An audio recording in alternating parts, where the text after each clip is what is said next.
ada grafik yang nunjukin nilai skor PISA-nya kan ada 3 aspek ya. Matematika, bahasa, sama kemampuan sains. 3 itu. Oke. Bahasa apa dulu ya? Sesuai negara masing-masing. Oke.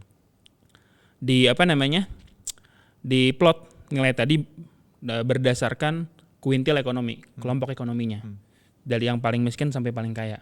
Dan sama grafiknya gini semua. Di semua negara.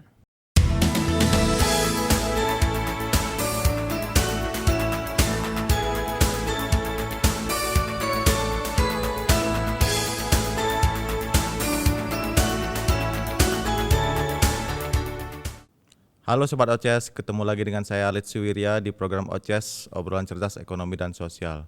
Hari ini saya akan membicarakan sebuah topik di bidang pendidikan dasar khususnya bersama narasumber saya, alumni ITB juga, kebetulan satu jurusan sama saya, yang juga aktif di bidang pendidikan khususnya pendidikan dasar. Halo Bang Romi, aku manggilnya Bang Romi kali ya? Boleh panggil Bang Romi. Apa kabar Bang Romi? Baik, alhamdulillah. Thank you. Mas Alit apa kabar? Sehat. Jadi Romi ini teknik mesin ITB angkatan 2017. 18.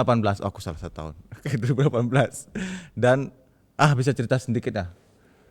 Oke. Rom, lu sebenarnya dulu ini kan kita ngomongin pendidikan, jadi latar belakang pendidikan dulu yang diceritain. Oke. Sebenarnya gue pengen klarifikasi dulu, bukan pendidikan dasar, Bro. Oh, pendidikan apa lu? Menengah malah. Oh, menengah. Gue SMA spesifik anak-anak SMA yang gue ajarin. Pendidikan menengah ya. Sekolah menengah atas bahkan ya. Oke. Pendidikan menengah atas. Oke. Bisa cerita nggak, Rom? Lu dulu di bidang pendidikan apa sih yang akhirnya membuat lu concern? Jadi lu cerita dulu pendidikan lu kayak gimana? Oh, Dunia lu sekolah dulu dari kecil. gue sekolah kayak gimana? Oke, ini menarik ya. Gue dulu SD-nya di ini, SD Pondok Kopi 08 Pagi di Jakarta. Itu SD-nya di pinggir kali, pinggir Banjir Kanal Timur. Jadi kalau bahasa orang Jakarta mungkin atau bahasa kitanya gitu ya disebutnya agak-agak selam area sebenarnya. Selam area. Jadi nyelam tuh. Selam ini pegunungan kumuh lah. Oke. SD apa tadi?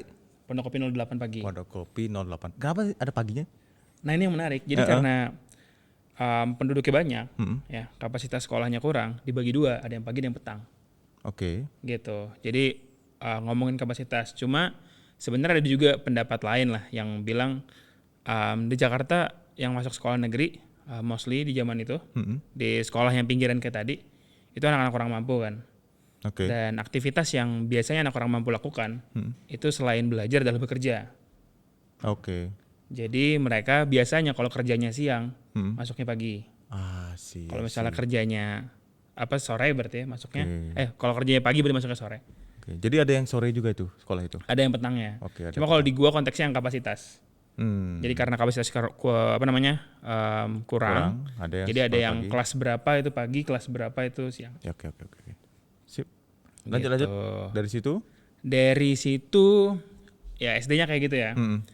Terus yang menarik tuh pas di SD, gue ranking paralel 1 terus, Bro.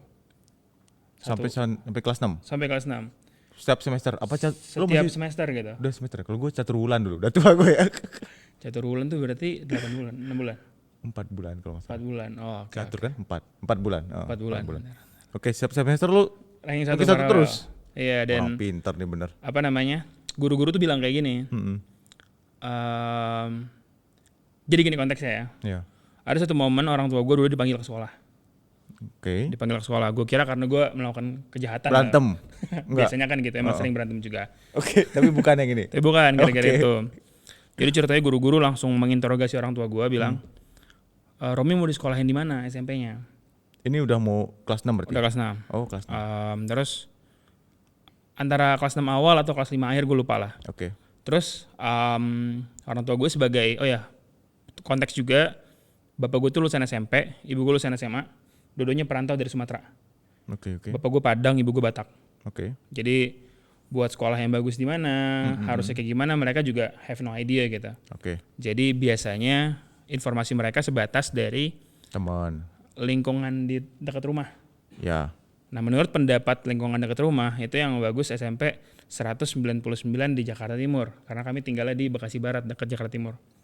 Jauh banget SMP sampai 199 ya. Ya emang Jakarta banyak men, Banyak ada banget sampai 255, Oh iya. ada kayak 200-an. Oke, Ya. oke. Banyak banget emang Jakarta. Jadi versi lingkungan SMP itu. 199. Sip, lanjut. Padahal sekolah tersebut di Jakarta Timur aja itu sebenarnya bukan yang top tiernya Oke. gitu. Cuma karena lingkungan ya informasinya kayak gitu ya mereka terbatas di sana pengetahuannya ya. Dan sudah berpikir oke mau sekolah di situ nanti. Udah bagus tuh. Oh, oke. Guru-guru langsung mengintervensi. Jangan masukin ke sana. Oke. Gak ada yang bisa ngajarin ini anak. Bahasanya gitu. Gak ada yang bisa ngajarin ini anak gitu. Pengalaman saya ngajar berpuluh-puluh tahun belum ada anak sepinter ini. Serius cuy dia ngomongin gitu gue. Bukan seganteng ini ya, sepinter ini lah. Ya. Sepinter ini dulu konteksnya. Terus akhirnya guru-guru spesifik nyaranin aku ke SMP 115 Jakarta. 115 Jakarta, oke. Nah dulu tuh masih Jakarta Timur juga tuh. ini Jakarta Selatan. Udah jauh juga dong nanti. Man. Yoi. Literally ini pinggir jalan yang sejalan sama Kokas gitu. Oke. Yang Oh tapi nggak terlalu jauh ya lah dari Bekasi ya. lumayan sih Lumayan bro. juga itu ya? Ya gue Bekasi Barat, gue berangkat sekolah berarti nyebrang 2 kota tuh. Iya. Jakarta Timur dulu, baru Jakarta Selatan. Tiap hari PP. Oke. Guru-guru ngerekomendasiin ke sana. Dibilang gini, zaman dulu belum ada zonasi ya by the way. Jadi masuk tuh full meritocratic lah. Yang paling pinter yang bisa masuk gitu. Nilai lah ya. Nilai. Dan di sekolah tersebut selain gak ada zonasi, itu sekolah zaman dulu namanya RSBI. Rintisan Sekolah Bertaraf Internasional. Oke. Jadi gue inget banget pertama kali gue masuk itu sekolah, yang muncul gurunya gak bisa bahasa Indonesia. Wih. Yoi bro, gue waktu itu AC-nya lagi rusak di kelas. Gue angkat tangan, Miss, the AC is broken gitu.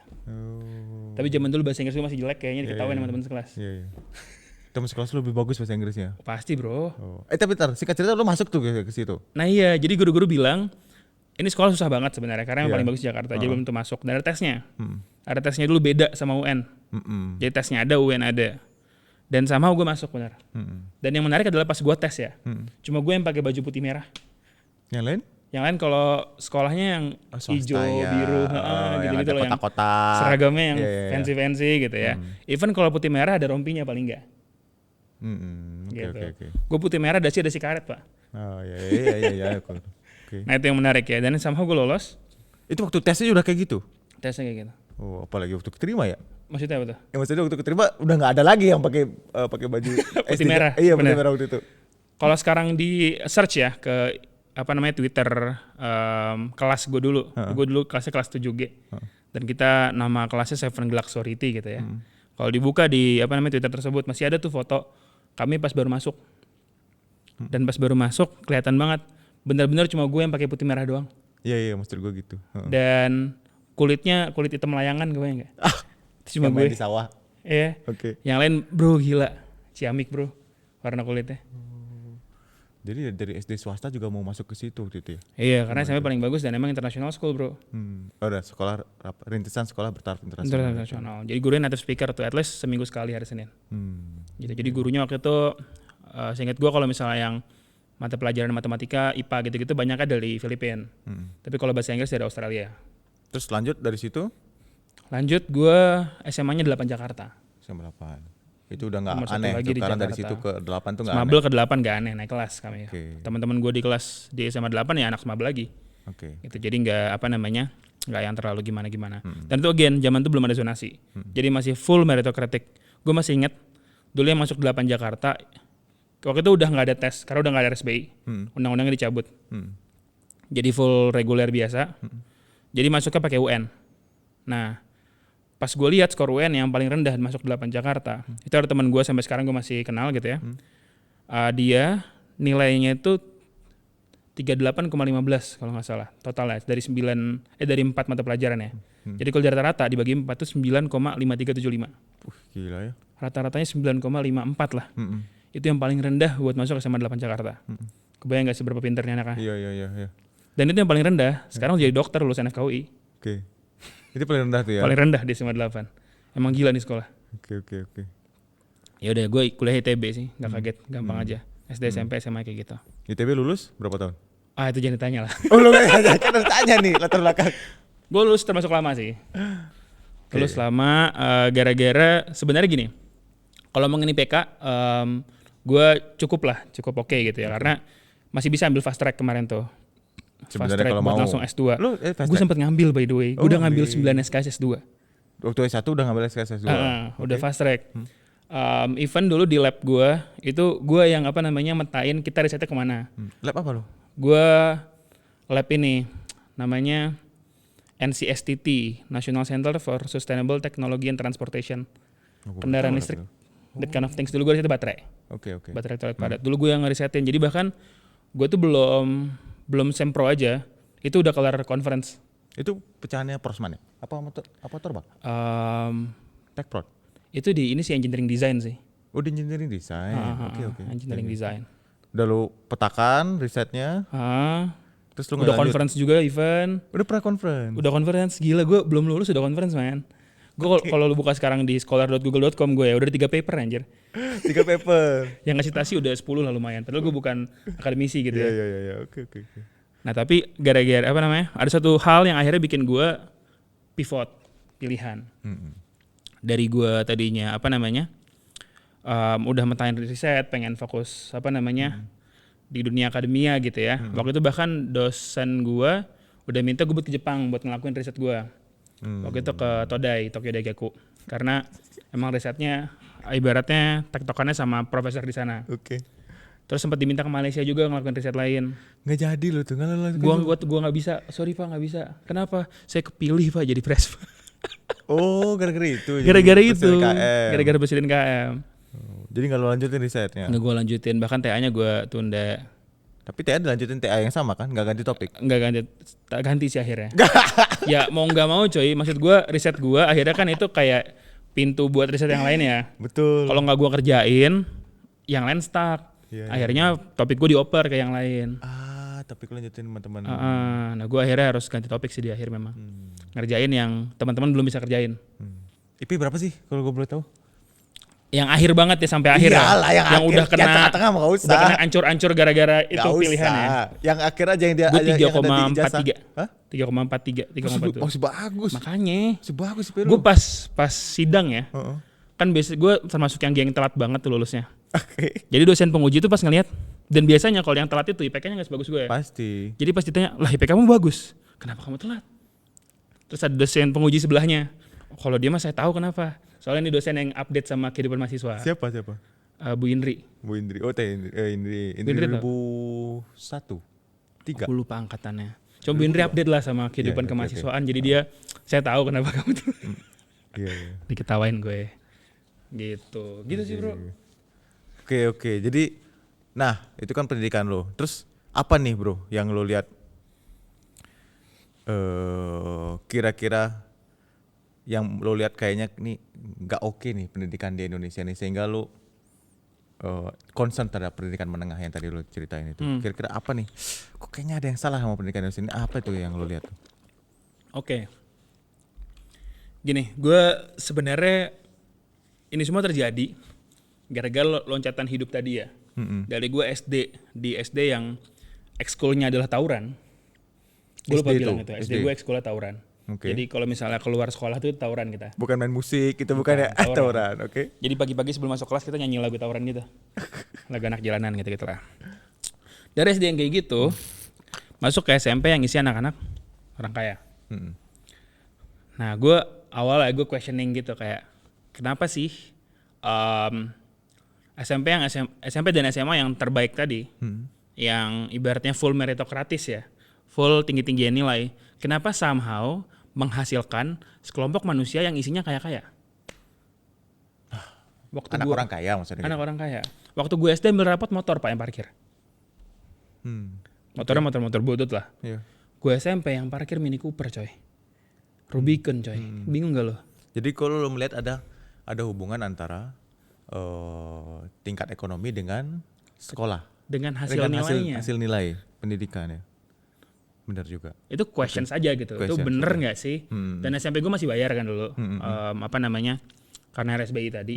Jadi gue kira mungkin karena mahal. Dan mungkin sekolah sengaja nyeleksinya banyakin yang kaya biar nge-support financial sekolahnya. Awalnya gue mikir kayak gitu. SMA pak, itu zaman kebijakan sekolah gratis. Oke. Jadi Waktu SMA lu masuk gue SMA tuh udah sekolah gratis semua. full gratis, Full nggak bayar sama sekali. Oke. Tapi yang parkir masih Rubicon, masih Alphard, Oh, berarti ini ada masih anak ini anggota ya? DPR yang sekolah, masih Iya, anak iya, jenderal. Oke. Berarti gimana tuh? Nah itu pertanyaan besar yang gue tanyakan gitu. Kenapa coy gitu? Kenapa yang kaya-kaya yang sekolah di sini? Padahal Jadi kan bukan pakai gara-gara tes. si sekolahnya minta duit si anaknya, bukan. Tapi karena pure tes aja kan nggak ada kolom berapa pendapatan orang tua kan di Iya, tesnya kan. uh-uh. UN doang nilai Nilai doang. doang. Diurutin dari situ kelihatan jelas. Oke. Tapi kenapa somehow yang masuk pada kaya gitu? Dulu pas zaman ada sosialisasi bidik misi ya di sekolah gue itu nggak ada yang ngambil bidik misi coy. Tapi ada sosialisasinya. Ada sosialisasinya. Nggak ada yang ambil bidik misi. Oke. Sampai gurunya bilang udah nggak apa-apa gitu. Kalian jujur aja dengan kondisi ekonomi kalian. Mungkin soalnya yang miskin-miskin kayak gue, jujur malu sih ngasih tahu kalau kita miskin. Gitu sih. Oke. Nah itu pertanyaan besar ya. Kenapa Iya, gitu ya? Tapi dulu karena gue masih SMA, ya udah nggak gitu terlalu mikirin. Karena SMA biasanya nyari jati diri kan. Jadi sibuk. Iya, waktu SMA mah nggak mikirin pasti. Tapi semakin kesini lo pikirin. Dan kecemplungnya itu utamanya pas kuliah sih. Kuliah itu kan ini ya. Oh gue masih ingat dulu TPB. Kan kita semua zaman gue ya itu pada beli buku-buku ini ya. Matko, Piwiki, Cempro itu buku-buku latihan soal dari anak Himatika, Himavi sama Amiska. Bukan dari Salman. Salman ada juga BMG, bundel soal agamais gitu. Bundel soal agama. Iya gitu. Ada juga yang dari Salman. Cuma waktu itu himpunan ngelihat bisnis itu cuan, mereka bikin juga. Oke. Buat kas himpunan kan. Nah terus pada beli tuh. Gue FOMO dong, beli juga tas gitu. Itu buku sampai gue kelar TPB itu masih diplastikin. Lah nggak lu baca? Nah itu artinya adalah gue sama sekali nggak belajar dulu pas TPB. Serius. Gue belajar keras lo. Lo lebih pintar dari gue ya. Bro 8 Jakarta bro. Itu buku gambar udah rusak-rusak. Gue baca-baca udah berapa semua gue kerjain soalnya. Gue masih ingat dulu tuh gue bener-bener nggak belajar itu TPB. Lu bisa kalkulus gitu. IPK dulu gue IPK gue semester 1 3,6 bahkan. Tapi lu nggak belajar? SMA lu belajar gitu? Belajar sama nyimak di kelas aja sih. Oh nyimak di kelas. Oh di kelas gue nggak terlalu ngerti yang diomongin dosen soalnya. Oke. Nyimak di kelas tapi emang ujung-ujungnya sering ketiduran sih. Cuma as long as lu kan tutor ada juga waktu zaman gue kelas tutorial. Jadi di kelasnya ada kelas tutorialnya itu ngebantu sih. Yeah. Dan akhirnya buku jadi tadi di rumah lu nggak belajar? Di kosan lu nggak belajar? Dulu gue ini akhirnya menghabiskan waktu untuk menjawab pertanyaan-pertanyaan tadi. Kenapa? Mahasiswa banget. Kenapa kayak gitu? Karena gue sering ikut forum-forum kajian yang ngebahas topik-topik kemasyarakatan. Oke. Ada kelompoknya lah di sana. Dan lu tertarik yang sektor pendidikan? Dulu kemasyarakatan secara umum sih. Iya kan banyak. Tapi ujung-ujungnya emang somehow ke pendidikan sih lama-lama. Kan. Gitu itu kayak apa ya substansinya gitu. Dan akhirnya memang waktu itu karena kita diskusi ya banyak yang provide buku bacaan gitu. Iya.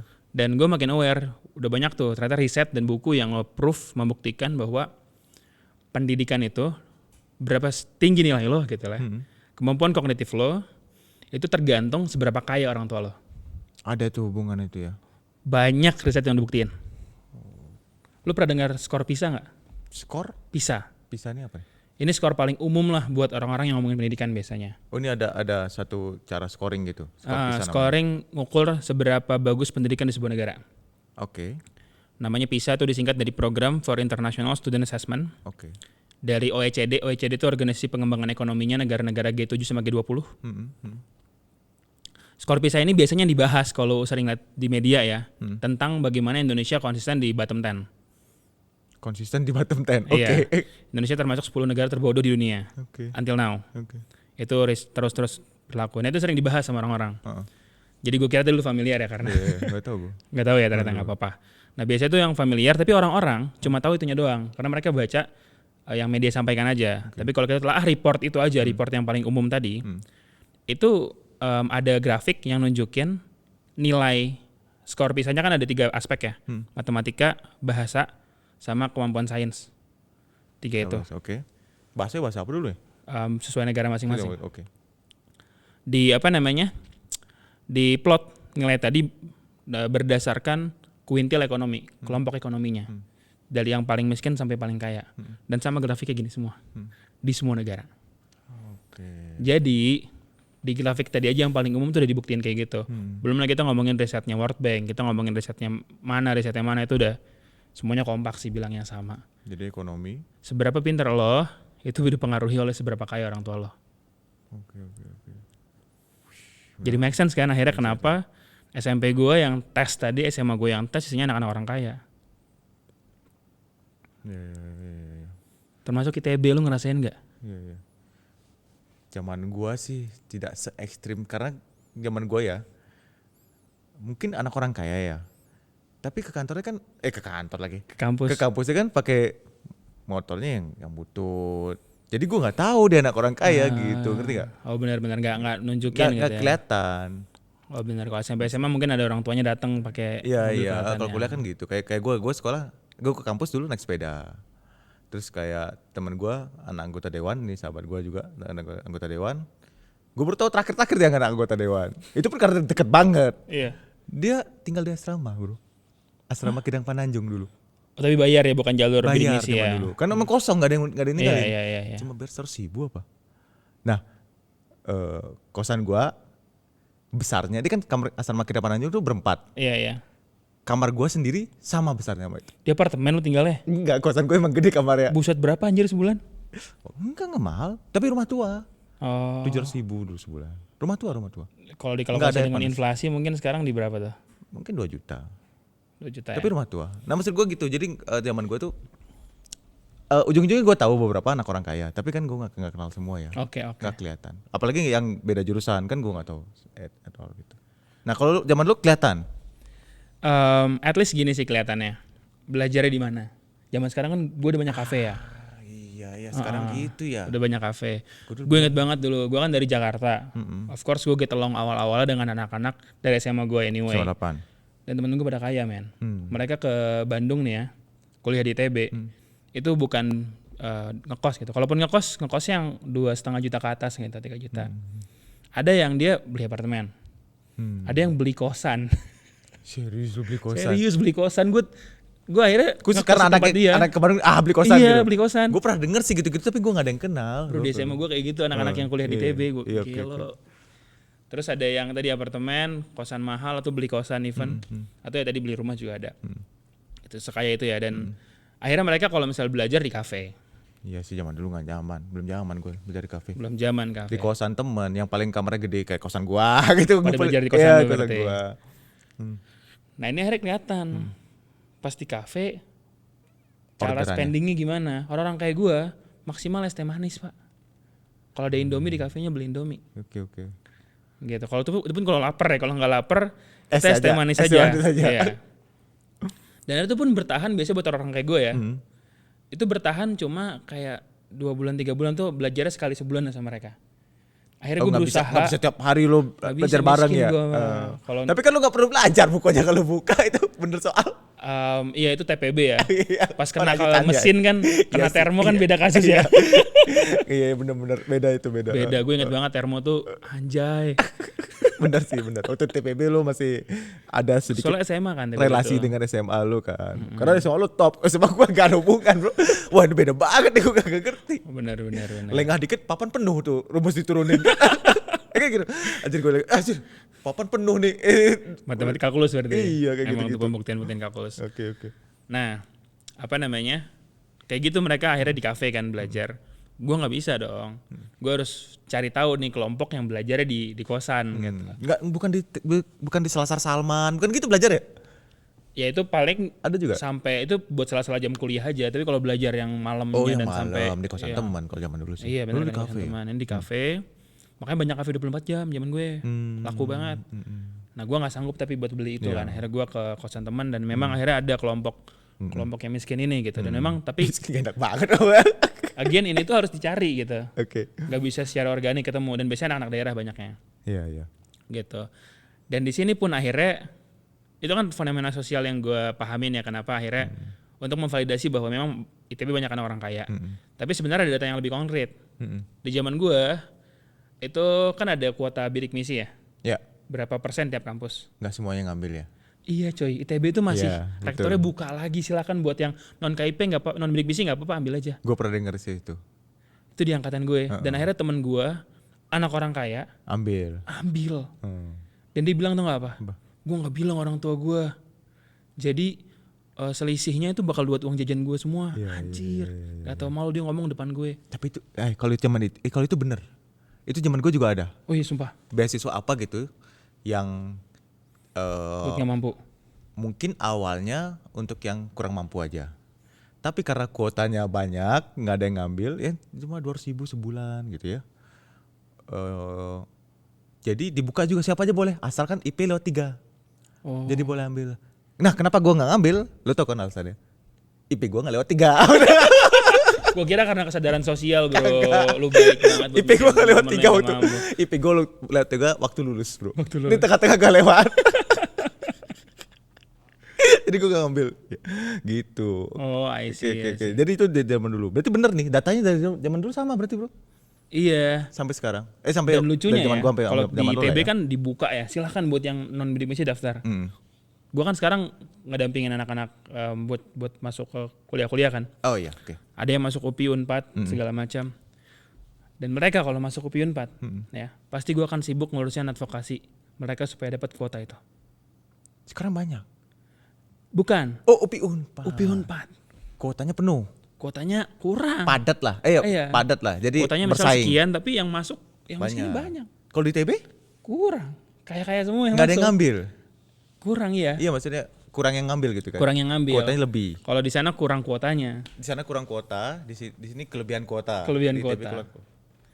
Artinya apa? ITB ya median pendapatannya gitu ya. Mungkin kalau dibikin distribusi normal ya tengah-tengahnya tajir. Kalau di mereka mungkin tengah-tengahnya perlu itu. Apalagi sekarang World Bank bilang bahwa 60% masyarakat kita miskin kan. Okay. Itu makin menguatkan bahwa ITB akhirnya adalah kampus yang isinya bukan orang Indonesia pada umumnya. Iya. Tapi sih anak-anak orang kaya aja. Karena tadi ada riset yang bilang, banyak riset yang bilang bahwa kecerdasan lo itu dipengaruhi oleh ekonomi orang tua lo. Nah, after itu ya, setelah lo lihat semua data itu kan, dan itu pasti setelah lulus udah lo rumuskan lah gitu ya di kepala gitu, udah lo tahu nih data itu udah dari lo pahami. kuliah lah itu. Dari kuliah udah lo pahami lah itu. Udah. Terus apa nih? Lo bikin sesuatu kan, coba lo ceritain deh. Asik, ini menarik. Ya, jadi sebenarnya gue bikin ini itu pertama kali dari zaman kuliah sebenarnya, dari COVID 2020. Gitu 2020. Jadi let's say gue pernah ke sebuah desa di Jawa Barat, masih di dekat ITB ya, Kabupaten Bandung Barat lah. Namanya Desa Cinta Asih. Desa Cinta Asih, oke. Kecamatan Cipongkor. Jadi masih Kabupaten Bandung Barat. Kesana waktu itu program ini apa namanya community development. Ada himpunan-himpunan bikin program gitu ya, anak HMPG pangan gitu bikin apa namanya buat petani-petani aren program gitu ya, teman-teman hima mikrobiologi buat kesuburan tanah gitu-gitu. Gue kesana waktu itu sebagai apa namanya staf magang. Biasanya kalau misalnya di organisasi kan ada staf magang ya kalau maba. Oke. Nah gue di sana sebagai ikut-ikut dulu aja. Berarti itu tingkat 1. Tingkat 1 maba. Oke. Kan tadi gue TPB nggak belajar sih. Iya hebat banget lu. Beda sama gue belajar keras gue. Gue TPB sibuk kayak beginian. Iya. Gue kesana akhirnya tadi finding out gitu ya. Dan waktu itu gue tanya ke kepala divisinya, Kak, gue harus ngikut salah satu himpunan nggak? Oh terserah lu mau ngapain gitu. Yaudah akhirnya gue keliling di desa itu. Oh, oke. Keliling ketemu bapak lagi nongkrong, lagi ngebako. Yang apa kertas linting isi tembakau, rokok mereka. Gue kesana join. Lu ngerokok nggak? Enggak. Oke. Zaman itu enggak. Diinterogasi. Terus kamu dari mana? Bandung. Apa profesinya? Mahasiswa, ngapain kesini? Kok kamu mahasiswa? Kamu orang kaya dong? Dia ngomongnya gitu. Enggak pak. Itu ngobrol by the way ngobrol di teras rumahnya dia di pinggir sawah Di tuh. teras rumah. rumahnya dia. Di teras rumah rame tapi bapaknya. Iya. Pada ngerokok gitu. Dan lawak-lawak pakai bahasa Sunda lah, gue nggak ngerti kan dulu. Terus enggak pak, saya nggak kaya amat gitu. Ada beasiswa, gue jelasin bidik misi dulu tuh. Tak. Oh, jadi... Kaget mereka. Hah? Demi apa kuliah dapat uang saku per bulan? Zaman dulu ITB 1 koma. Jadi penyuluh beasiswa loh. Penyuluh beasiswa. Kaget mereka. Kayak dengar apa namanya informasi dari Tuhan gitu ya. Iya, jadi itu beasiswa bidik misi itu kuliahnya udah dibayarin dapat uang saku. Iya. Kaget mereka. Sini kamu ketemu anak saya. Lah, gitu ngomongnya. Iya. Dibawa gua ke rumahnya. Oh, itu bukan rumahnya dia, itu rumahnya orang tuh. Kan tadi ada gerombolan Iya, kan. gerombolan tuh Ada ya. salah satu bapak-bapak yang pengen bawa gue ke rumahnya. Oke. Ketemu ke rumahnya anaknya cewek coy. Masih SMP? Udah seangkatan sama gue. Oh. Jadi udah lulus SMA sebenarnya. Tapi belum kuliah. Belum kuliah. Karena tadi dia kira kuliah tuh hanya untuk orang kaya. Waduh. Karena di desa itu yang kuliah cuma satu keluarga. Dan keluarga itu emang kaya. Oke. Gitu. Jadi mereka berasumsi bahwa kuliah itu untuk orang kaya aja. Gue sampaikan itu kaget mereka. Gue sampaikan itu kaget. Si bapak, si anaknya juga. Gitu ya. Dan akhirnya dari sana gue nanya ke kepala divisi tadi, Kak, gue boleh nggak ya tiap seminggu sekali datang ke sini buat ngajarin dia? Oh, jangan Rom, kejauhan. Iyalah. Lu ngekos di mana? Ya di waktu itu dulu gue Jatinangor masih tuh? di Kebon Bibit. Enggak di Ganesa, zaman gue udah Ganesa. Kan jauh bro, situ. Hah? Ke Bandung Barat lu naik motor? Motor? Iya 3 jam sampai 5 jam. Luar biasa. Lu. Tergantung cuaca. Iya ngerti. Terus. Ya udah dibilang nggak mungkin kejauhan. Iya, gitu kan. Terus ya udah akhirnya gue solusikan dengan nyari sumbangan buku aja. Kasih buku apa namanya soal-soal itu loh buat dia latihan soal. Akhirnya tahun depannya dia nikah. Bukannya masuk kuliah. Oh lu masih keep kontak? Masih keep kontak, masih finding out dia gimana kabarnya. Dari sana ya udah berarti nggak cukup nih ngasih informasi dan ngasih buku gitu loh. Oke. Iya kan? Bener nggak? Nggak cukup coy. Ya udah akhirnya gue coba apa namanya tinggal di desa tersebut gitu. Pas pandemi 2020 orang-orang pada tinggal ke rumah kan pulang. Nah gue ngeliat ini sebagai opportunity. Pertanyaan gue yang dulu Oke. kan apa ya? Tadi ya pendidikan tuh akhirnya nggak adil ya anak-anak yang kelompok dari kelompok ekonomi yang lebih rendah itu kesempatan buat masuk kuliah lebih rendah juga. Jadi emang susah. Jadi TB isinya anak-anak orang kaya. Nah akhirnya gue pengen ngebantuin anak-anak yang dari ekonomi kurang tadi kan. Dan tadi udah ketemu satu sampel di desa. Jadi double tuh ketimpangannya karena ekonomi karena geografi juga. Gitu. Pas gue nyampe sana buku doang nggak masuk. Akhirnya pas pandemi datang gue ngeliat opportunity buat gue coba tinggal di desa itu. Jadi gue memilih untuk tinggal di sana pas pandemi coy. Gue tinggal di desa itu waktu itu sambil kuliah PJJ kan pembelajaran jarak jauh zaman dulu online. Padahal di situ nggak ada sinyal coy. Jadi lu nggak belajar sebenarnya? Ini gue effort dengan apa namanya narik kan dekat situ ada sekolah ya. Nah di sekolah tuh ada wifi. Gue nebeng. Oh. Iya. Gitu. Lalu tinggal di mana? Di rumah siapa? Jadi ada seorang kakek nenek. Petualang banget. Seorang kakek nenek yang anak-anaknya udah pada besar dan merasa kesepian. Pak boleh nggak lantai bawah rumahnya saya kontrakin? Saya tinggal di sana. Oh. Boleh. Berapa Pak? Aduh bingung karena belum pernah dikontrakin dan di kita ini nggak ada kontrakan. Siapa yang mau kontrak di sini? Iyalah. Yaudah Pak 5 juta setahun gimana? Mahal juga lu kontrak. Iya lagi. Cuma gue pikir lebih fair aja lumayan buat dia kan. Sama kayak gue lo orangnya. Iya 5 juta setahun gimana Pak? Dan gue waktu itu nyari duitnya ini apa fundraising gitu. Ngerti. Ke teman-teman. Tapi itu harga kemahalan bro. Menurut gue sih. 5 juta setahun bro. Dan gede tempatnya. Oh Jadi gede, bisa buat. luas. Bisa 20 orang, 30 orang. Oh besar. Besar banget. Oh ya udah oke. Jadi apa namanya fairnya segitu. Dan emang akhirnya itu jadi base camp tempat belajar tadi kan tujuannya. Oh gitu. Base camp belajar anak-anak yang mau lo rangkul nih di situ ya. Gue tinggal di sana 6 bulan. Sambil pelajaran jarak jauh. Sambil gue kuliah jarak jauh. Tapi bohong, enggak ya? Kuliah beneran ya? Kuliah beneran. Oke, lu gak masuk. Pondok mesin waktu itu. Udah masuk jurusan udah harus serius belajarnya. Iya, ada Fanny lagi repot nanti kalau nggak masuk. Lu di Fanny enggak? Pak Fani Firdiawan. Iya. Emang kenapa beliau? Enggak, kan angkatan gue itu. Emang kenapa dia? Maksudnya kan dia orangnya ini disiplin, enggak disiplin dia? Santai seru termasuk seru. dia. Oh iya udah oke. Kayak dosen-dosen muda sekarang seru deh. Seru ya, seru semua ya. Dia seumuran lu ya? Persis, Bro. Angkatan sama lu. Kok beda nasibnya, enggak ada yang bercanda. Itu masuk yang keren sih. Bagusan dia nasibnya ya. Bagusan lu gak sih? Enggak lah, bagusan dia lu. Kan dia lebih pintar. Oke, lanjut. Pak Fani seru sih. Ya jadi apa namanya di zaman itu ya gue sambil kuliah gitu ya, sambil nyari anak-anak yang mau diajarin. Akhirnya ketemu ada 3 anak yang mau belajar. Dari 3 anak yang mau belajar ini akhirnya 2 yang belajar beneran. 1 tiba-tiba Kang nggak jadi deh gue. Oh 3 aja. Temu cuma 3 nih ketemu. Cuma 3 udah keliling desa. Saya juga ya. Gue di sana udah famous banget by the way. Iya tapi temunya cuma 3. Yang mau cuma 3. Dan 2 yang serius. 2 yang serius belajar. Masih bagus. Belajarnya pun 3 bulan doang. Gak sampai tuntas. Terus? Tiba-tiba 3 bulan Kak sorry aku gak diizin ngayah lagi. Padahal pas di awal tuh gue udah ngobrol sama orang tuanya. Iya cewek. Oh terus? Udah ngobrol sama orang tuanya. Mereka udah ngizinin udah ini. Tapi ternyata itu adalah kata-kata halus dari kak gue nikah jadinya. Padahal baru kelas 2 SMA coy. Nikah. Oke. Sisa 1. Oh saya 1 nih cowok cewek? Cewek juga. Cewek juga tuh. Kak saya mah sendirian belajarnya malu. Iya tuh. Keluar juga.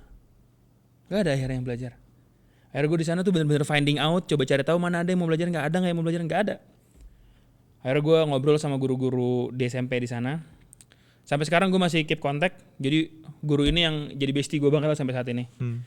Dia bilang kayak gini, Rom, di daerah Cipongkor ini memang akhirnya yang mau kuliah tuh harusnya minim ya. Terutama kalau memang mereka udah punya niatan kayak gitu, nggak mungkin SMA-nya di sini.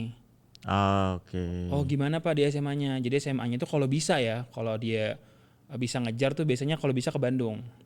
Kalau Bandung nggak dapet Cimahi. Kalau Cimahi nggak dapet Cililin. Cililin itu masih desa sebenarnya.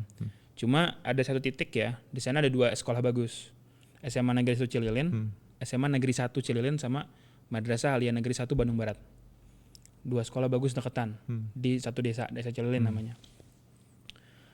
Nah, 5 kecamatan di Kabupaten Bandung Barat, Kecamatan Cipongkor, Gunung Halu, Rongga, Sindangkerta, sama Cililinnya itself, itu kalau misalnya niat kuliah itu ke Cililin. Ke titik-titik tadi ya. Makanya menariknya akhirnya di dekat sekolah-sekolah tadi, itu banyak pesantren.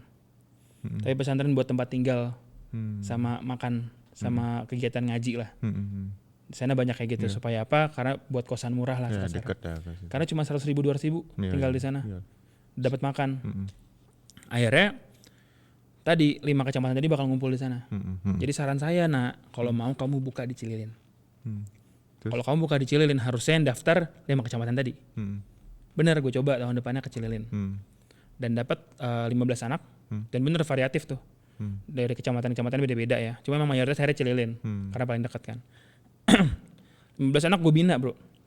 Gue ajarin tiap weekend. Bolak-balik karena udah mulai masuk ya? Ya udah mulai masuk. Belum sih, cuma kayak zaman itu semi gitu. Gua nggak tahu ada aktivitas di Bandung atau apalah. Pokoknya akhirnya gue kadang PP lah. PP, terus tiap weekend gue ngajarin mereka. Dan akhirnya dari 15 anak ini 11 masuk PTN. Mantap. Yoi bro, 11 bro PTN.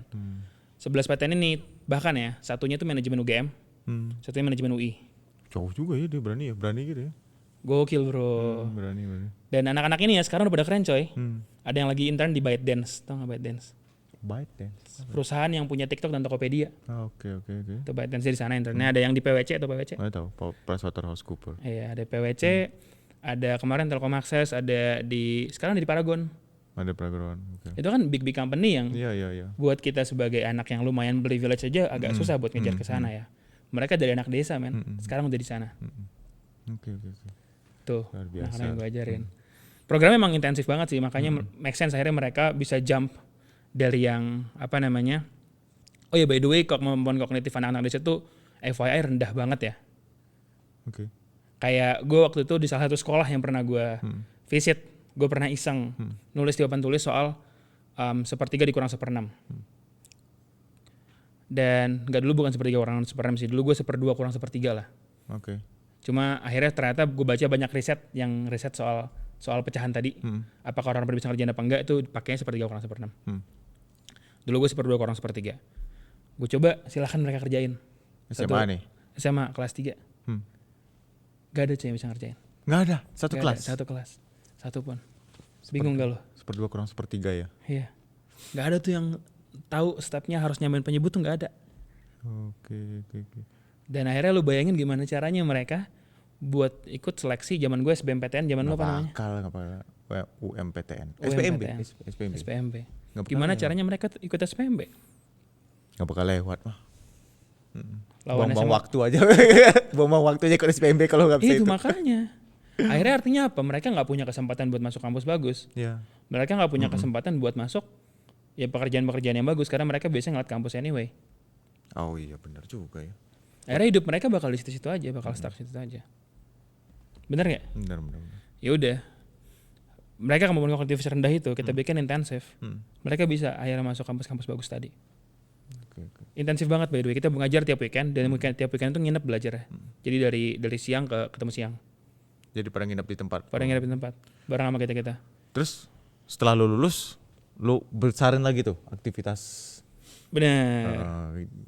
Ntar dulu gue jelasin program belum kelar. Oh, program kelar. Oke. Tiap weekend tuh intensif, Sabtu ke Minggu.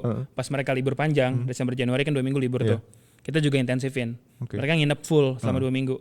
Belajar tiap hari jam 8 pagi sampai 10 malam. Nah terus setelah mereka selesai urusan sekolah kan, ujian sekolah gitu-gitu kan. Once mereka selesai kan ada gap tuh sampai UMPTN-nya. Sampai SBMPTN-nya sekitar sebulan sampai 2 bulan. Kita bawa ke Bandung. Kita nepin di Bandung, belajar juga tiap hari jam 8 pagi sampai 10 malam. Dapat aja lu tempat ya? Nyewa lagi. Nyewa lagi tempatnya, dapat aja. Nah, itu yang bikin akhirnya mereka dari yang 1/3 kurang 1/6 gak bisa coy. Sekarang tembus di kampus-kampus top tier. Paling banyak IPB sama UPI sih sebenarnya. Cuma top 10 yang lain juga banyak. Unpad juga cukup ramai. Terus gimana lo mengembangkannya nih? Belum bilang namanya, bilang dulu namanya. Oke, namanya ini. Kelihatan gak? Sakola Sambara, nggak kelihatan. Ketutupan. Sorry. Nah, jatuh. Sakola Kembara. Sakola Kembara. Instagramnya sama Sakola Kembara, itu dari bahasa Sunda. Sakola Kembara. Oh, artinya apa? Sakola itu sekolah. Oke. Kembara itu kata dasar dari mengembara. Mau mengembara nih ya. Kita pengen mereka mengembara keluar desanya. Iya. Keluar desanya belajar di berbagai tempat tadi dan akhirnya ujungnya sih kita harapnya mereka balik ke desanya untuk membangun desanya. Jadi kegiatannya kurang lebih sama kayak yang lo lakuin waktu sendiri masih. Itu bilangnya sendiri waktu itu ya? Benar, berempat sih dulu. Ya, waktu masih berempat itu kegiatannya sekarang sama juga cuma udah lebih disistemin lah. Disistemin dan ada lebih sistemnya banyak yang terlibat. Dan lebih banyak terlibat. Benar, cabangnya juga ada banyak. Di mana aja? Sekarang tuh kan kemarin di Cililin doang ya. Sekarang itu udah ada 6 cabang dan OTW buka 2 cabang lagi. Oke. Cuma aja tuh 6 cabang itu. 6 cabang itu ada di Cililin tadi. Ya, Terus pertama. yang kedua ada di Cibodas, Kabupaten Bandung Barat. Oke. Cibodas tuh dekat ini Maribaya. Maribaya. Terus ada di Cibodas, Cililin, di Bojong, Kabupaten Purwakarta. Oh, Bojong Purwakarta ya? Tahu nggak? Tahu. Oh tahu. Pernah dengar, nggak pernah ke sana. Oh, Bojong Purwakarta 3. Terus keempat ada di ini sekarang sih udah beda desa ya. Dulu di Arjawinangun tapi. Di mana sih? Di Cirebon. Oke. Dekat ITB Cirebon. Gitu. Nah itu ITB Cirebon menarik tuh. ITB kan judulnya ITB Cirebon. Dan waktu itu pas narasi wakil rektor siapa aku lupa yang ngomong katanya tujuannya untuk pemerataan akses. Tapi ujung-ujungnya yang masuk ke sana bukan anak-anak sana. Sama aja ya. Sama aja anak-anak orang kaya lagi, anak sana dikit yang masuk sana. Terus? Yang kelima di Kota Bandung sih kita bikin, di kota juga. Karena akhirnya banyak anak-anak tukang ojek, anak-anak satpam, anak-anak apa yang memang akhirnya nggak bisa afford bimbel anyway gitu. Terus satu lagi? Baru Satu lagi di Purbalingga, Jawa Tengah. Lu bikin titiknya itu berdasarkan apa dong? Berdasarkan ada orang yang minta di desa tersebut. Oh, ada yang mau support dan ada kepastian murid lah kurang lebih gitu. Sebenarnya utamanya bukan di kepastian murid dan mau support sih. Oke. Utamanya ada penggerak satu aja yang mau kerja itu cukup. Ngerti gua. Ada penggeraknya, ada motornya ya. Oke. Ada kalau mungkin bahasa sosialnya ada ini ya. Local champion ya. Oke, ngerti gua. Lokal hero-nya ya. Lokal hero-nya benar. As long as ada satu orang itu kita bisa hidupin. Gitu. Yang penting dia nanti yang bakal keliling. Iya, tadi yang ngelakuin apa yang gue lakuin di Cinta Asih. Nah gue lakuin juga di Cililin waktu itu. Nah tinggal cari yang orang kayak gue duplikatornya ya. Yang keliling-keliling, yang yakinin warga buat belajar. Dan as long as dia mau berusaha sih kita support. Karena pasti bikin kayak ginian tahun pertama gak ada yang mau ikut daftar. Itu udah pasti tuh. Udah pasti. Itu pola umum terjadi. Hampir kita buka cabang tahun pertama pasti nggak jadi apa-apa. Kenapa? Lu kurang promosi atau lu nggak bikin TikTok joget-joget kali atas sekali kawan? Masyarakat di sana tuh ngerasa kuliah tuh belum penting. Karena referensi sekeliling nggak pada kuliah. Ya ngerti gua. Susah men ngeyakinin mereka ayo kuliah ngapain sih mending langsung kerja dapat duit. Kuliah is a scam gitu kan. Kata orang-orang di TikTok. Nanti kalau gagal dosennya bisa dituntut ya. Katanya Maman Paris. Oke, terus lanjut. Iya, nah itu jadi akhirnya pasti terjadi kayak gitu. Tapi as long as lokal heroes tadi mau berjuang sih, kita bakal support dan bisa support. Dan akhirnya memang yang sekarang cabang-cabang yang terjadi itu ada lokal heroesnya sih yang mau berusaha. Gitu. Terus lu, nah nih yang penting juga, lu menggalang pendanaan itu gimana loh? Oke, ini menarik juga. Jadi, kenapa ada orang yang bisa mau donasi buat kegiatan lu? Oke. Ya pertama jawabannya duitnya dari donasi ya kebanyakan ya. Iya. Oh, tadi Duitnya- belum dibilang ya. Iya, Kan gue belum tahu ya dibilang. soalnya. Oke. Terus Kebanyakan duitnya memang dari donasi. Baik itu dia kecil-kecil dari 50 ribuan. Ada yang paling gede individu ya. Donasi 5 juta sebulan men. itu udah paling gede tuh ya. Paling gede. Oke. Kecil berarti ya. Iya, nggak biasa aja maksud gue. Biasa aja Oke, ya. oke. Kalau buat CEO Bandung TV biasa aja. Maksud gue pernah denger donasi gede-gede soalnya. Oh Oke. iya. Nah segitu per bulan gitu ya. Ada dari 50 ribu per bulan sampai 5 juta per bulan. Nah ini variatif dan memang banyak akhirnya yang donasi. Kenapa akhirnya mereka pada mau donasi? Biasanya mereka itu orang-orang yang agree terhadap bahwa memang kecerdasan itu dipengaruhi oleh ekonomi orang tua sehingga masuk kampus-kampus bagus tuh sulit Oh, untuk anak-anak dari ekonomi yang message lo sampai ya. benar. Mereka agree dengan poin tersebut. Biasanya itu orang-orang yang punya latar belakang yang mirip sama kami. Yang mereka yang ibaratnya Berangkat dari mana gitu ya. kalau di bahasa Inggrisnya tuh FGLI, First Generation Low Income. Oke. Orang yang pertama kali kuliah dari keluarganya dan itu keluarganya bisa kelompok ekonomi rendah. Ngerti gue. Jadi orang yang dengan latar belakang sama dengan lo sampai message dia setuju, Donate. dan dia donate. Dan biasanya kita mintanya per bulan aja. Dia komitnya berapa yang nggak terlalu berat buat dia gitu-gitu. Pun akhirnya kita juga tetap sampaikan message ini ke berbagai perusahaan sih. Jadi memang ada beberapa perusahaan juga yang support Oke. gitu. Tapi belum banyak dan nominalnya belum besar-besar karena ibaratnya ini inisiatif masih baru sebenarnya. Karena kalau dihitung sekarang kan kita pertama kali 2020 ya dan itu pun fail. Jadi yang jalannya baru 2021. Jadi let's say baru sekarang generasi kelima. Jadi baru 5 tahun belum genap gitu ya. Oke, Rom. Ini sekalian aja promosi. Kalau orang mau donasi, yang kan nih udah nonton nih berapa puluh menit kita ngobrol kan. Kira-kira ada nih yang nonton, kira-kira dapetin message yang sama nih. Gimana cara donasi, Rom? Donasinya di link di bawah ini ada sekolahkembara.org/donasi. Sekolah Kembara. Sekolahkembara/donasi. Oke, lewat situ udah. Lewat situ udah bisa. Landing page itu udah langsung kemana-mana tuh ya. Udah itu udah Google Form buat Ada transfer Google sih. Form segala macam. Oke. Gitu. Dan kalau misalnya ada yang mau support lebih lanjut, bisa misalnya dalam bidang ada kerjasama apa, atau mau ngajar event itu bisa hubungin aku aja. Bisa DM IG aku ada ROMMI_ADANI123. Dan kalau ada yang punya ide yang sama di desanya sendiri atau kecamatan sendiri juga bisa kontak ya. Bisa kontak aja kalau mau berjuang bareng ya untuk bikin. Tapi sekarang udah mulai banyak banget tuh yang minta buka. Oh banyak. Banyak. Oke, good. Masalahnya adalah duitnya kurang di kita. Buat ngidupin cabang yang ada aja itu udah hampir terseok-seok gitu. Jadi kalau udah orang buka cabang sih, sekarang kita lagi hold dulu gitu kayak tenang. Oke. Yang kita udah okein dan lagi proses tuh ada di Cisarua sih di Lembang sama di Bojonegara Banten. Di Cisarua udah dapat tempat. Udah jadi orangnya nyediain tempat. Oh, orang si motor yang calon motor ini udah dapat nyediain tempat. Tinggal untuk keberjalanan operasinya aja yang belum. Dan tadi semangatnya sih segala macam dan kita belum lihat lah gimana hasilnya. Biasanya kalau udah 3 tahun baru jadi sih. Oke. Nah, terakhir nih Rom, setelah panjang nih, lo ada ide masukan nggak untuk pemerintah Indonesia nih ya terkait regulasi pendidikan supaya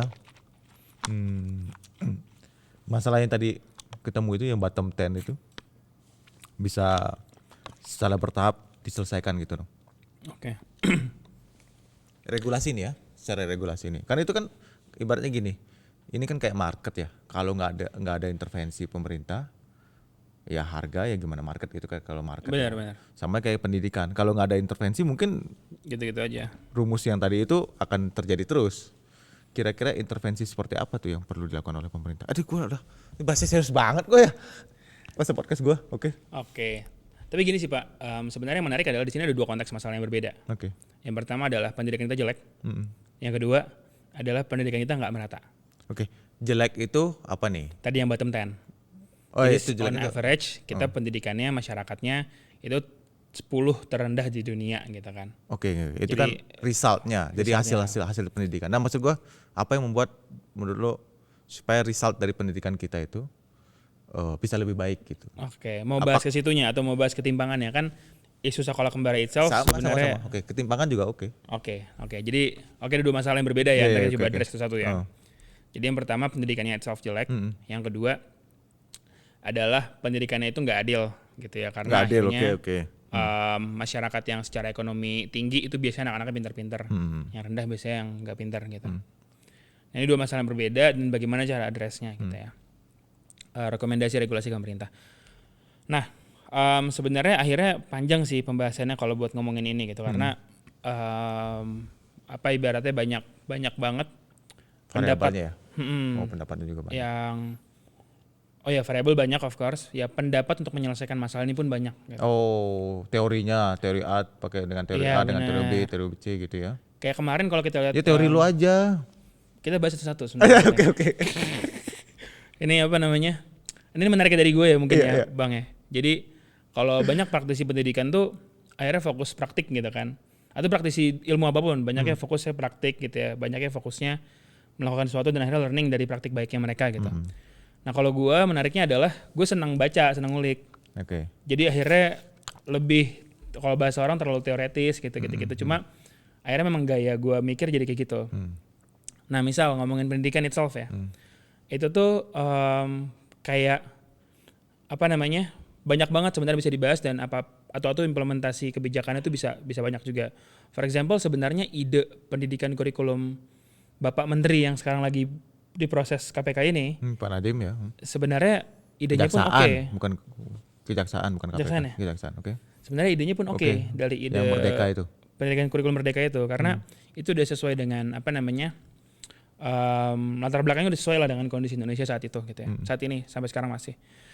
Dia kan kurikulum merdeka itu idenya adalah gimana caranya ngajarin anak-anak tuh sesuai kemampuannya, bukan sesuai kelasnya. Jadi seandainya udah nyampe kelas 6, tapi dia masih belum bisa baca, ya belajar baca dulu, which is itu materi kelas 1. Itu kan sebenarnya idenya Pak Nadiem kan. Oke. Dan itu sebenarnya good idea gitu untuk ngelakuin itu. Kenapa? Karena di Indonesia itu akhirnya sekolah tuh pada maksain naik kelas. Supaya kepala sekolah dan pejabat-pejabatnya akreditasinya baik. Jadi nggak bisa dong, bisa aja sebenarnya kita ubah si administrasinya, cuma itu lebih effort dibanding kita ubah style belajarnya yang mereka boleh ngulang dari materi kelas 1. Tapi akhirnya interpretasi orang di lapangan beda terhadap kurikulum merdeka ini. Akhirnya jadi kurikulum yang bebas kan. Mereka bebas mau belajar apapun dan mau di desa-desa malah gue lihat bukannya mereka fokus backtracking apa yang mereka belum bisa pelajarin, tapi malah tiba-tiba masukin ini KTI, kurikulum karya tulis ilmiah. Bayangin anak-anak SMA di desa gue itu yang itu pada banyak sibuk ngerjain skripsi. Semacam sama kayak skripsi. Nah itu ide satu ya. Kurikulum merdeka itu udah bagus untuk backtrackingnya tadi. Untuk anak kelas 6 gak apa belajar kelas 1 lagi. Anak kelas 5 gak apa belajar kelas 3 lagi, itu bagus. Satu aspek gitu ya. Terus kalau misalnya ngomongin aspek lainnya itu ada lagi pendapat yang sebenarnya gue agree juga. Yang ini masih bahas kurikulum merdeka deh. Dari kurikulum merdeka sendiri pun sebenarnya itu tuh ada minusnya juga, negatifnya juga. Karena bebas mau belajar apapun, dan kita coba referensi utamanya pendidikan Finlandia gitu ya. Di sana anak-anak belajar sedikit tapi efektif dan mereka maju. Itu budaya yang pengen coba diterapin di kurikulum merdeka sebenarnya tuh nggak cocok kalau bagian itunya. Jadi kurikulum merdeka itu cocok di bagian backtrackingnya, tapi kalau misalnya semangat belajarnya anak-anak dibiarkan belajar sendiri itu nggak cocok. Karena kita masih Asia kan. Gitu ya. Satu Asia. Kedua adalah Finlandia itu negara kaya dulu, baru pendidikan dibangun. Bukan kita kan nggak kayak gitu ya, kita nggak kaya. Kita mungkin kalau mau referensi yang cocok, coba ambil referensi pendidikannya Singapura, Jepang, Korea. Korea kan tadinya kan kita juga terbatas lah ya waktu itu. Benar, terbatas dan dari bukan developed countries gitu, bukan negara maju tapi negara berkembang. Mereka negara berkembang bangun pendidikannya dan akhirnya maju karena pendidikannya. Mereka itu pendidikannya bukan filosofi belajar bebas suka-suka anaknya, bukan kan. Mereka filosofi belajarnya belajar keras. Keras, betul. Belajar keras bagai kuda gitu ya. Dan memang akhirnya gue lihat di di teman-teman gue yang sukses sekarang gitu ya, itu filosofi itu yang dipakai di keluarganya. Belajar keras bagai kuda ini gitu, yang memang akhirnya mereka pakai sebagai cara belajar ya. Jadi kalau misalnya kurikulum merdeka bagian backtrackingnya oke. Cuma filosofi belajar bebasnya itu enggak. Kalau perlu malah belajar keras, dikasih UN tuh tetap harus ada gitu ya. Kemarin TKA dibalikin tuh bagus, karena anak-anak perlu dipecut buat belajar gitu ya. Oh gitu. Malah kalau bisa kita kayak sebenarnya debatable juga ya akhirnya ya. Kayak ngomongin pendidikan Singapura pun ada downside-nya. Anak-anak Singapura tuh kalau di interview bro, anak-anak SD, SMP, apa sih yang kamu inginkan dalam hidup? Kalau anak-anak kecil biasanya kan ngomongnya mobil, atau mainan gitu ya, atau jalan-jalan kemana. Kalau mereka bilangnya waktu tidur. Anak-anak Singapura, jadi belajar tuh terlalu keras. Tapi on the other hand, Singapura tuh di skor PISA selalu peringkat 1. Selalu paling pinter. Ya ada yang dikorbanin lah. Ada yang dikorbanin. Pasti. Nah itu ngomongin satu aspek ya, ngomongin kurikulum merdeka misalnya. Tapi sebenarnya banyak banget lagi yang mempengaruhi aspek ini, gitu ya, dari kapasitas sekolah. Karena kapasitas sekolah sendiri ini yang bakal mempengaruhi anak-anak belajar apa enggak. Kapasitas nih nggak cuma bangku dan gedung ya pasti ya. Bangku Guru dulu juga. aja, bangku dulu aja. Bangku dulu aja. Anak-anak bisa sekolah gitu. Ini gue belum bahas guru nanti abis ini. Karena ngomongin kapasitas, di Jakarta sendiri, itu angka partisipasi sekolah usia SMA cuma 70%. Artinya 30% anak usia SMA di Jakarta nggak SMA. Dan biasanya yang 30% nggak SMA ini, itu adalah anak-anak dari keluarga miskin. Oke. Gitu. Nah itu kapasitas. Dan aspek ketiga nih yang menarik ya setelah kurikulum, kapasitas, itu adalah gurunya sendiri. Kenapa? Karena banyak riset yang nunjukin di Indonesia, kenapa pendidikannya jelek ya, itu adalah anak-anak di sekolah, tapi nggak belajar. Oke, terus ngapain? Buktinya kayak gini, riset itu nunjukin, ngerisetin orang-orang di usia 18 sampai 28 tahun yang lulusan SMA, itu kemampuan akademiknya sebenarnya di bawah kelas 5 SD. 85% gitu. Di bawah kelas 5 SD? Di bawah kelas 5 SD. Berarti jadi logaritma gitu nggak bisa ya? Nggak bisa. Ya kan Itu kelas 5 SD belum. Iya kan kelas 5 SD nggak bisa. Pangkat-pangkat juga nggak Sin kostan. Apalagi itu SMA masuknya. Juga ya. Nggak bisa. Itu nggak bisa. Dan tadi yang sepertiga dikurang 1/6 ya, itu kan gue di suatu desa ya. Di riset yang sama, dia nunjukin di usia tadi rentang 18 sampai 28, itu yang bisa ngerjain soal sepertiga dikurang 1/6 itu kurang dari 15%. Indonesia nih. Di Indonesia. Jadi gurunya gimana tuh? Nggak belajar. Nah, jadi intinya anak-anak di sekolah ini pada sekolah tapi nggak belajar. Masalahnya di mana? Menurut gue gurunya. Gurunya belum belum berhasil bikin anak-anak tertarik untuk belajar.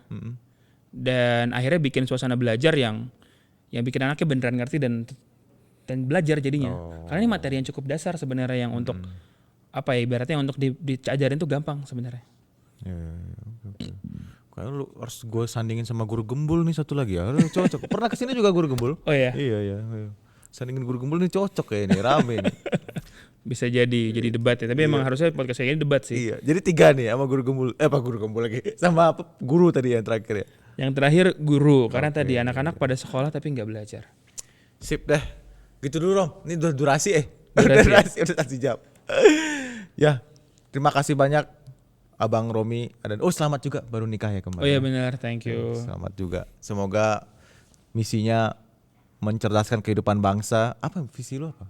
Kan ada ini apa? Kalau kemarin ini bentuknya apa? Organisasi kan? Organisasi. Visinya pendidikan untuk semua. Oh, pendidikan untuk semua. Semoga visinya tercapai dengan kerjasama dengan berbagai pihak lagi dan tambah sukses mencerdaskan memberikan pendidikan untuk semua. Oke Sobat Oces, sekian dulu pembicaraan kita hari ini. Sampai ketemu lagi di episode Oces selanjutnya. See you.